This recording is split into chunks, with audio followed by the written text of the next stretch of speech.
What's good, YouTube? It's Mary Boy Squid back in another video. So we did a Vanquish solo video yesterday, and today the deck is already starting to see some upward trend in the marketplace. People are already catching on that the deck is decently playable. It actually just got second place at the Italian Nationals, I believe, and also top 8 at Slovenia Nationals. So this deck definitely can hold its own against a lot of decks in the metagame. And guys, this was pre-ban list as well. These nationals are taking place with the old ban list where cast here is at full power.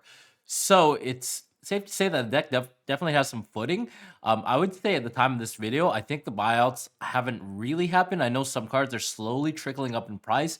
Raisin was about the early 20s in the past couple of days, same with the pre-sale price, but it's already trickling towards 30. And I think Heavy Borger actually went from about $10 to 20.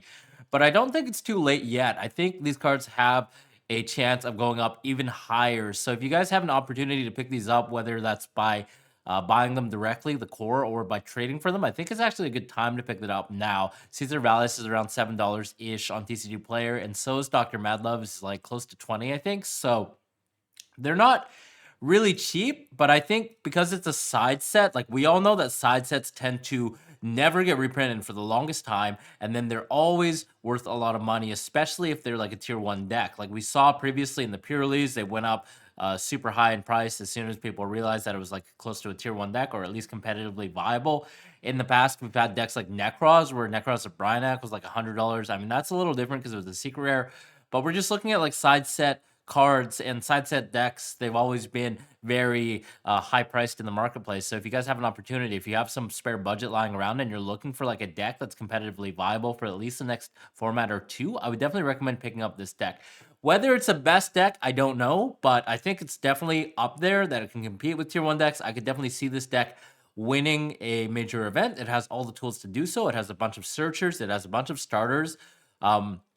It has ways to search and also special summon from the deck. And then it has infinite recursion, a great grind game. It has removal and it has draw power. So like these are all the key criteria to make a deck good in Yu-Gi-Oh! And then not to mention that there's a lot of space for non-engine in this deck. So I think it's a good idea to pick these up. I think Rock of the Vanquisher is also around $20 as well. So if you guys like have the spare budget and you're looking for a new deck for the new format, I think this is a good choice. Now, I want to quickly show you guys this deck that I've been kind of toying around with, and I've actually wanted to test out the Fusion Destiny engine. This is just a completely random idea, but this is like a metagame that's more mid-range and it's a lot more grindy. So I feel like Fusion Destiny and Phoenix Enforcer really have a chance to shine. We lost Diablosis, which previously was a crutch for Phoenix Enforcer because it would banish the pieces from the top of your deck, as well as being able to banish the Phoenix Enforcer itself from the graveyard when it destroys something by battle. And then at the end of the battle phase, Diablosis actually had the effect to banish a card from the graveyard face down. So now that that's gone, the only real thing that really threatens the Destiny Hero Phoenix Enforcer engine is Rise Heart, banishing the 3 cards off the top of your deck blind. So there's a small chance that it hits. However, it doesn't really matter. Like you would have to hit the pieces, and then on top of that, you would go second, and on top of all of that, you would have a you would have to have like a dead Fusion Destiny in your hand for that to actually hurt you, right? So it's just like a -1. But I think the pros definitely outweigh the cons in this situation. This is a card that gains infinite value. Even if people are playing Bystials, it doesn't really matter because you're still going to get a pop when he's summoned. You're getting 2,500 damage on board, right? You're already getting value.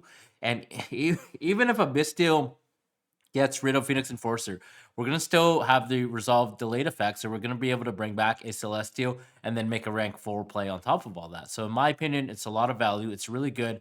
Dasher is also very good in this deck because there are a lot of cards that we can draw into that we can easily special summon as big beaters, getting monsters on board. Even the Biru putting on damage. And of course, Fenrir being awful after like turn 1 when you have a board, when you have monsters on board, drawing this just doesn't really contribute to anything. So besides revealing, of course, so being able to special summon this onto the board is very, very powerful. And through testing the deck, I actually really like Fenrir. I want to say that the Fenrir is a very, very key component in this deck, especially because we don't have a lot of earth monsters. So I found the attributes typically range from going from easiest to hardest to see in your hand. Is dark is easiest because we have so many dark monsters in the form of Mad Love, Heavy Borger, that are easily accessible. Also, the D heroes are darks as well. And then the fire ones are a little harder. I realize that we do actually have to play Pluton because it's a fire search target for Raisin. So a lot of times you do have to search the fire target in order to put Raisin's effect online, because what Raisin does is mid-game it becomes a removal piece because you can special summon it out using Rock of the Vanquisher to a zone that your opponent has a monster in that you want to pop, and vice versa with the spell card as well. So Vanquish Soul Continue, you're able to special summon back a Raise in defense mode in the same column as a monster that was summoned to your opponent's side of the field, right? For example, to threaten that monster. And then on the summon, a lot of times you're not going to have another fire monster in your hand because the only really fire monsters we have is Raisin and then Ash. And a lot of times Ash is going to be used on their starter. Now, there are times I actually feel like it might get more value by holding the Ash. For example, if we have like a Caesar Valius and we haven't gotten value out of the effect yet, and our opponent kills like something like a pot card, for example, we might want to actually hold the Ash Blossom. So that way we get the Caesar Valius pop, and then after that, we can use the Ash Blossom for something else. Because if you think about it, Ash Blossom is a 1-for-1. But even if we hold this and they play something like Pot of Desires, maybe they can just draw 2 cards. We still get the extra plus off of Caesar Value, so it kind of evens out in that scenario. You're getting 1-for-1 pop there, a free pop, a +1. So their +1 on the pot trades away, and then you still have the Ash afterwards to use. So just little key things to think about that. And then again, going back to the Ryzen idea, being able to add a fire monster is very important because you do need to reveal a fire and a dark for his effect. So generally, you'd be revealing Dr. Medlove because you probably bounced it off of Heavy Borger, and then you could use Pluton as a search target to use the effect of Soul Raisin, which is a quick effect to pop by revealing a fire and a dark on your opponent's turn as well. Yeah, that's about really it. I think Pot of Prosperity is also very, very important in this deck. Being able to draw for your attributes, being able to dig for your hand traps. Now, the hand trap and non-engine, but in this deck are no means set in stone. This is just what I was testing for now, but I think there's a lot of wiggle room. Even Tactics Talent might be better as something that you can draw into off Heavy Borg or like an effect failure, for example. So definitely got to do some more testing, some more innovating with this deck. I've seen people play like things like Theron King Regulus as well, because you can target machines in your grave like Heavy Borger, just to bring out as an Omni Negate. So there are a lot of cool things you can do in this deck, and I think it is definitely a top contender in the format. It's definitely easy to play. Well, not easy to play, but easy to build because there are a lot of flex spots, so you can kind of like tailor to your metagame. It's definitely hard to play, I would say. It's a very technical deck. Being able to search stuff, putting the right attributes in your hand, molding the hand so you have enough attributes, and like sequencing your plays in a way that allows you to get access to your fire and dark predominantly, and then potentially earth if you do have the Caesar Valius line. So I want to show you guys a really quick replay as well, just to show you how versatile this deck is. It's only going to be a 1-duel replay, but I thought it was really cool because I actually queued up against a player that was playing Labyrinth, and they were using Skill Drain, and I didn't realize the implication of Skill Drain against this deck when you can actually play around Skill Drain by bouncing your monsters using the quick effect of Caesar Valius and also Heavy Borger. So then that way Skill Drain only negates effects on the field, and they would not be negated if you use these as Chain Link 2. So it's actually really, really cool how that interacts. So I'll show you guys that in a second. And then the side deck, I decided to put D-Barrier in because one thing I realized is that Brandon is actually really oppressive, especially against mid-range decks like this. You don't have a good matchup against them because your cards don't really do anything. Like popping effects don't do anything against a deck that basically recursion and like does everything in the graveyard, right? Like they get Mirror Jade pop, they get follow up in the following turn, and they just make the same board again. So that matchup is actually really hard. Even getting rid of a Mirror Jade for this deck is kind of annoying. You don't have a lot of good removal options. It's super huge. Like basically Fenrir is your key go-to removal, which is another reason why it's important. Banishing the Mirror Jade face down so it doesn't trigger its effect to pop either.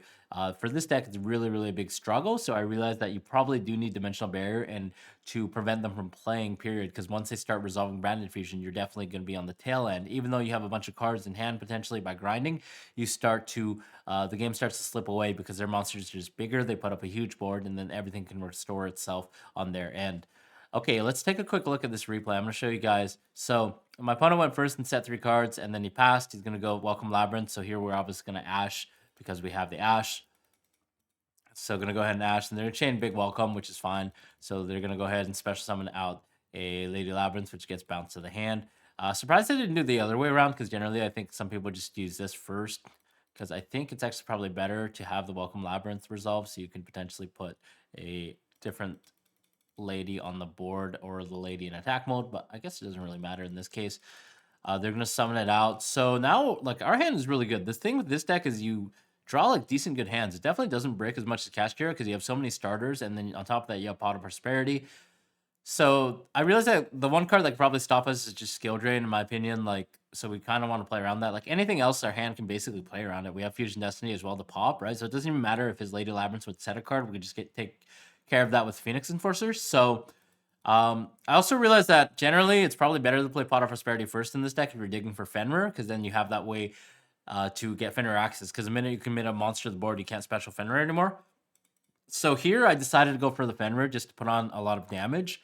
But in hindsight, potentially we could have just held this in hand, went Stake Your Soul, and then tried to put on more damage because Pot does half the damage, which I didn't realize until later in this turn. So playing under Skill Drain, obviously you're under a clock. So I feel like generally you want to get as much damage on board as possible.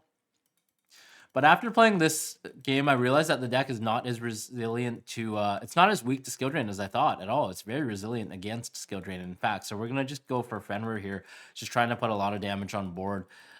Just trying to play around the worst possible scenario, which would be Skill Drain in that case. So we're going to go ahead and use Fenrir and get hit by the Skill Drain. Yep, just as we predicted. So here, gonna go Stake Your Soul and Ash Blossom, and gonna go ahead and special summon out a Raisin.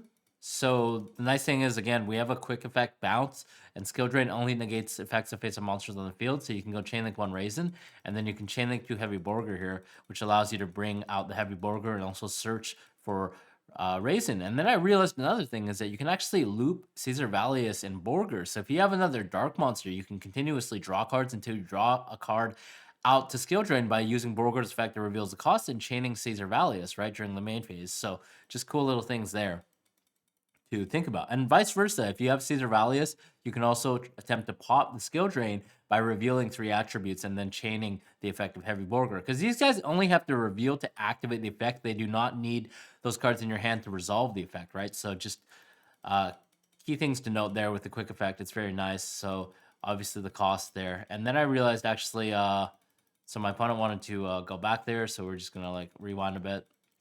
And I realized you can also use Heavy Broker's effect to burn, so we're just going to do that instead, I think. First, burn for 1,500, and then use the effect of Caesar Valiant. It's really, really clutch against like trap decks as well. When they're down 1,000 life points, you put a bunch of damage on board, and then you start burning with Heavy Borger. The 1,500 across 2 turns is 3k. Obviously, in this turn, they only take 750, which we correct, I think, in a second here, just because of the pot.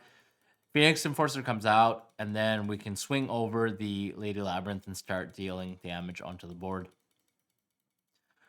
But I mean, it's not really out of the woods yet because they still have like the big Welcome Labyrinth. So if they rip another Lady, it might be hard in this scenario. But the fact that this deck can really play through Skill Drain is a great demonstration, I think, of how you can also play Skill Drain as a Floodgate in this deck.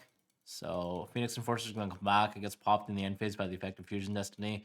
Trigger it, and then just start putting damage on board. I think in hindsight, probably would have been better to just commit more monsters on board. Like, no one's playing Waybridge, no one's playing Torrential Tribute. The only real thing that could stop him from dying is basically any of the Labyrinths. Well, probably, yeah, any of the Labyrinths or Dogmatic Punishment. So, like, committing more monsters on board just potentially threatens more chance of lethal because, like, even if he gets a monster on board, we just swing over and we have more damage on board. Same thing with Punishment. So that was a misplay in hindsight. I'm just used to like the old days where you play around Torrential, play around those cards like Mirror Force and stuff. So you play really conservatively against trap cards. But I think just knowing what Labyrinth play is really important. So in hindsight, it definitely was a little better because he's also going to be able to get Welcome Labyrinth here, which makes it a little harder for the deck. And then he also ripped a big Welcome, which we have the Ash for. So yeah, it was definitely better to commit the monsters because we already had the Ash too. And now in main phase 2, we can do the Soul Raisin play again. And then also just chain Heavy Borger. There's no real point to make Rock of the Vanquisher because it's just negated eternally by Skill Drain. So yeah, I mean, if we had another Earth monster, another Fenrir, then we would be able to pop the Skill Drain. That's the problem with this deck. There are not a lot of Earth monsters in rotation, so maybe it's better to just play some more Earth monsters if there are any good ones you can think of. Maybe Pankratops, for example, would be a good idea as well because it's just a generically good Earth monster. But here we can just burn and then chain the Caesar Valius anyways, and then I believe that is the game.